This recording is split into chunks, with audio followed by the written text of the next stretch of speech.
Welcome to another episode of the Jampack Report, today for March the 18th of 2021. Of course, my name is Samuel Adams, and this is a daily gaming news podcast meant to bring you the hottest news you need to know from around the industry, hosted on YouTube and podcast services around the world 5 days a week. It's your one-stop shop for everything you need to know. So if you enjoy the show and you like what you see, hit that subscribe button and keep coming back for more. But today, PlayStation takes the spotlight because their Play at Home 2021 program is ramping up in a big way, bringing 10 free games to download this spring for all PlayStation players, not just those with PlayStation Plus. Jim Ryan writes on the PlayStation blog, "Hi again. Last month, we revealed our new Play at Home program for 2021, which aims to provide the PlayStation community with free games and entertainment offers to make the next few months a little more fun. The program kicked off earlier this month with access to a free digital copy of the 2016 hit Ratchet & Clank for PS4, and you can still claim a free digital copy of the game through March 31st. Now, let's talk about the next Play at Home content drop, which hits March 25th. This time, our focus is a selection of free games from some of our top independent partners, and the previously announced extended trial offer for Funimation in the countries where they are available. Starting March 25th, PlayStation and some of our favorite indie partners are collaborating to provide more free games to explore while you're staying safe and staying home. These games include Abzu, Enter the Gungeon, Res Infinite, Subnautica, The Witness, Astrobot Rescue Mission, Moss, Thumper, and Paper Beast, in addition to that Funimation trial. Amazing collection of indies here, but the fun doesn't stop there. Jim Ryan continues. Starting on April the 19th, there is more to come. Horizon Zero Dawn Complete Edition will be available for free to download between April the 19th and May 14th. We'll have more to share soon. We appreciate the support from the PlayStation community and hope you enjoy our latest content drop. Please stay safe and thanks for playing.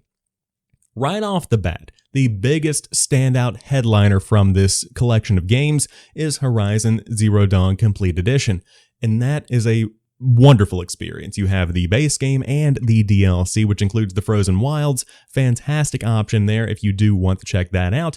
But I don't want Horizon Zero Dawn to overshadow the fantastic amount of indies in this lineup. Abzu is gorgeous. The Witness is a phenomenal puzzle game. Enter the Gungeon I have poured tons of time into. Fantastic time on PC, that one is, but PlayStation 4, it's right at home there as well, and of course it is backward compatible with PlayStation 5. Subnautica is one that has been pretty popular on Twitch as of late, but you can check that one out if you would like to. And then of course you have your PlayStation VR lineup, optionally with Thumper here since this one's good no matter how you cut it. But so many fun experiences all being given away for free. So if you are a PlayStation player, again, you do not need PlayStation Plus to download these games. This is just a fantastic opportunity to check out some of the biggest games in the indie space, and on top of that, one of the biggest games in the PlayStation exclusive library. Awesome option there if you do want to dive in. But if you are a player on PC and you have a Game Pass subscription, you won't be hurting for games either, because EA Play is coming to PC for Xbox Game Pass members starting today. Since teaming up with Electronic Arts, we've been working to provide Xbox Game Pass Ultimate and PC members an EA Play membership at no additional cost. We want to thank the PC community for your patience over the past few months as we work to deliver a better Xbox app experience for EA Play. We are excited to share with you that starting tomorrow, or now today, March 18th at 2 p.m. Pacific Time, Xbox Game Pass PC and Ultimate members will be able to enjoy all of the benefits of EA Play on Windows 10, including more than 60 of EA's biggest and best PC games like Star Wars Jedi Fallen Order, FIFA 20, Titanfall 2, and Need for Speed Heat, as well as titles from some of EA's most popular franchises, including Battlefield, Madden NFL, Command & Conquer, and The Sims. You also get rewards each month from your favorite EA games, and starting on day 1 of EA Play on PC with Xbox Game Pass, members can play the new-to-play list title Star Wars Squadrons on PC and console. Of course, you master the art of starfighter combat in the authentic piloting experience. Really good game. I enjoy Star Wars Squadrons if you would like to dive in. You additionally get exclusive in-game challenges and rewards, special member-only content, and discounts on EA digital purchases via the EA desktop app, and you get access to trials of games for up to 10 hours from best-loved franchises and top titles like FIFA 21. To get started with your EA Play membership on PC, just download the EA Desktop app, EA's next-generation PC platform that's currently in open beta, and sign into your EA account or create one. Interesting stuff there. Once logged in, you'll be prompted to link your Xbox account and your EA account, and the Xbox app will walk you through the setup process when you download your first EA Play game. Weird workaround here. I didn't expect them to use the EA Desktop app. That was kind of strange. But not complaining either, because these games, again, are included with Game Pass Ultimate and are included with Game Pass for PC. It's been a long time coming, because this is something that was delayed out of December 2020 and pushed into sometime in spring 2021, and players have been waiting for a while. I was actually just talking about this earlier this week when we were discussing the value that Game Pass brings to console players versus the value that it brings to PC players. And EA Play is a large portion of the value of Xbox Game Pass because you have access to so many big AAA franchises from Electronic Arts. And to have those in the PC space now and to have those easily accessible for PC players is something that is inevitably going to bring more people into the fold and to get more subscriptions flowing, which is the ultimate goal of Game Pass, to get more subscribers in there. That's why they're buying Bethesda, that's why they're adding EA Play, that's why they continue to bring more and more games to the service. And it's working very, very well. So if you want to dive in and you are a PC player, you can check that out starting today at 2 p.m. Pacific time. Maybe you want to dive into the Epic Games Store though, and that's good news if you have friends. That was a weird transition. Epic Games Store is getting a social update. We've kicked off 2021 by recapping major features added in 2020 in the Epic Games Store year in review they write on the Epic Games blog, and we gave a taste of what's coming in 2021. Now it's time to take a deeper dive to talk about what is changing, what's launching now, and what's around the corner. A major priority continues to be including more features that connect you to your friends and to the games you love. That involves improving existing features like wishlist, adding achievements, and rehauling the social panel. They talk about their vision for the future of social on the Epic Games Store, which includes party systems, party windows, drop in and drop out of parties, and continue the party in-game. In short, this is a built-in voice chat functionality and a chat window that also adds a lot of the functionality that Discord currently brings. But let's talk about what's coming this month. To make sure that we are creating a seamless social experience for our users, we are constantly building, improving, and iterating on existing features. We're revamping our social panel to improve functionality across the board, and here are some of the awesome features you'll start to see this month. Player cards are coming. Clicking on a friend in the social panel will pull up their player card and give you multiple new options. Viewing the card will allow the player to take important actions to manage their friendship and see mutual friends. In the future, you'll also be able to join their party, invite them to a new party, and even customize your player card. There's also improved search functionality. It comes equipped with a more efficient search tool. We've improved the search query, and the results will now feature mutual friend count, the ability to search across platforms, and better matching overall. If you have a pending game invite, you'll be able to click join and the game will launch and auto-join your friend. There's also minimized view. While you're browsing the Epic Games Store, we wanted users to be able to interact with an accessible minimized view of the social panel without having to open an entirely separate window. Here, you'll be able to see notifications such as game invites and friend requests. And then you have Do Not Disturb, my favorite feature of any social platform, pretty self-explanatory. Finally, we have Whispers. Whispers have not been widely used, so this feature is going into the vault for now, but we are hopeful to bring it back later with improved functionality for messaging your friends. More updates are coming soon, and if you ever do want to see what is new with the Epic Games team, they have an entire ongoing public Trello board that you can log into and see the progress of your favorite features and the most anticipated additions to the experience. Overall, cool to see. I'm trying to decipher the value this brings other than validation, because Steam has all of these social features, and I'm sure that millions of players use these social features of Steam.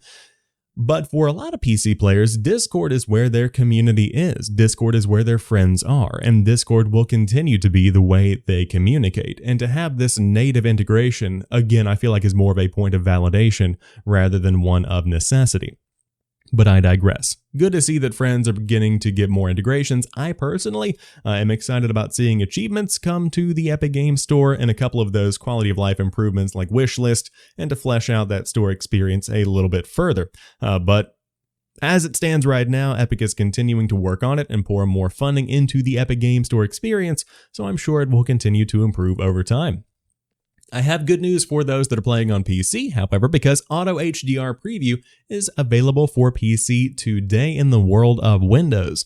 Now, if you don't know what Auto HDR is, this is one of the Xbox Series X and S's biggest standout features, and that is that it automatically adds HDR retroactively to some of the biggest last generation games that may not have added HDR functionality, all without you having to do anything. Now, you can see this blog from Hannah on the DirectX developer blog, but in short, what happens is that as long as you have an HDR monitor, HDR is just retroactively added to the games that take advantage of this functionality.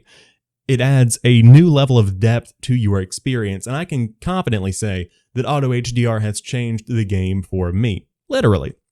The colors pop, the contrast is brighter and higher. It's really fantastic, and it really improves the overall gaming experience. Now, it is important to mention, this is not something that is public as it stands right now, but you can also enable the preview settings right here. And once the feature is added in full, outside of the Windows Insider program, you can simply go into Settings, then go to Display, and then click the Windows HD Color settings and use HDR and toggle that to on. If you keep scrolling down, you'll find the Auto HDR toggle, and when you flip that to on as well, that's it. It is pretty simple. Awesome addition to the experience, and it's cool to see Windows is adding some of those big Xbox features that are standout for the Xbox experience. Yesterday, we got a Dying Light 2 update. Very late in the day. And to be quite frank with you, it didn't add much value to the conversation at all. If you haven't checked out this video, I'll leave it here for you if you do want to see it. It's up on YouTube. I'm not going to play it here because that takes away from the conversation. But in short, developers got together in a very nice room with a very nice camera, and they began to read mean tweets sent to them from the Dying Light community. Then they showed a couple of snippets of gameplay, and then they revealed the game would still be coming out in 2021, and I'm sure more news is coming this summer. Lots of issues here. Again, as you see here on Push Square, they didn't address any kind of workplace allegations that have been flying around. There have been a lot discussed over the past few months, and we've talked about that before on the show, but instead it just kind of turned a blind eye to that and focused on the future. That's one approach to take, I suppose. Additionally, kind of weird to call out the accusations from the community, kind of weird to call out the insults from the community without providing much of an update whatsoever. The gameplay that was seen was fine, I suppose, but again, I kind of expected more from this developer update that they began to promote last week. That's just my 2 cents. The entire video is about 2.5 minutes long, but a 2021 release. That's something I personally did not expect. And as we all know, release dates in 2021, they're pretty fluid. I wouldn't be surprised to see this one get pushed back yet again to spring of 2022. But the development team will ultimately have to make that decision themselves. It seems like we're going to be hearing more about Dying Light 2 this summer. It's a game that's targeting multiple platforms, and we'll see how it all shakes out. But again, if you do want to check out this Dying Light 2 update for March of 2021, it's up on the official Dying Light YouTube channel. But a surprise drop is coming later today from the team behind Doom Eternal. Doom Eternal: The Ancient Gods Part 2 is out today. You've saved Earth from demonic corruption, defied all-powerful gods from beyond the cosmos, and awoken an ancient evil for one final confrontation. Experience the epic conclusion of the Doomslayer's saga this March with The Ancient Gods Part 2, the second campaign expansion for Doom Eternal. Unite the Sentinel armies and take the war to the stronghold of the Dark Lord himself in one last effort to seal away evil once and for all. With the all-new Sentinel hammer in hand, the Slayer will rip, tear, and now smash every demon in his path across the ancient Sentinel settlements, devastated Earth cities, and beyond, tackling stronger new enemy variants as he nears his final battle. Everything you fought for has led to this moment. Your war in hell ends here. The Ancient Gods Part 2 launches March 18th and comes as part of the Doom Eternal Year 1 Pass, available now as a digital purchase or included with the deluxe edition of Doom Eternal.